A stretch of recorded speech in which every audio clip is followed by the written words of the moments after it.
বৃহস্পতিবার সকালে রাজধানীর তেজগাঁওয়ে বেঙ্গল অডিটোরিয়ামে প্রামাণ্যচিত্র ৩৬ জুলাই ফল অফ ফ্যাসিস্ট প্রদর্শন করা হয়। ৩৬ মিনিটের প্রামাণ্যচিত্রে তুলে ধরা হয় ফ্যাসিস্ট হাসিনার দমন পীড়ন ও জুলাই অভ্যুত্থানের ৩৬ দিনের আন্দোলন।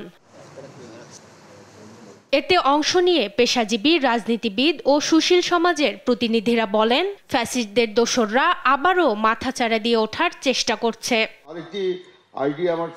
প্রদর্শনীতে প্রধান অতিথির বক্তব্যে বিএনপির সিনিয়র যুগ্ম মহাসচিব রুহুল কবির রিজভী বলেন, একদল তথাকথিত বুদ্ধিজীবী ও কবি সাহিত্যিক বস্তুগত স্বার্থের জন্যই ফ্যাসিবাদের পক্ষ নিয়েছে।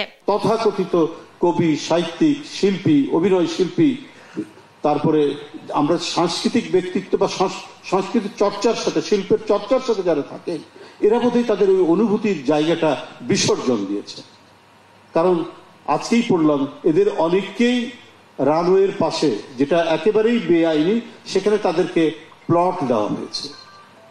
অর্থাৎ বস্তুগত স্বার্থের লোভে এরা নগ্নভাবে ফ্যাসিবাদের উপাসনা করেছেন, ফ্যাসিবাদের পক্ষে তারা থেকেছে। জুলাই অভ্যুত্থানকে একটি মহাঘটনা উল্লেখ করে এর নৃশংসতা আরো গুরুত্ব সহকারে তুলে ধরার আহ্বান জানান রিজভী। মাকদুরা মিতি, দেশ টিভি, ঢাকা।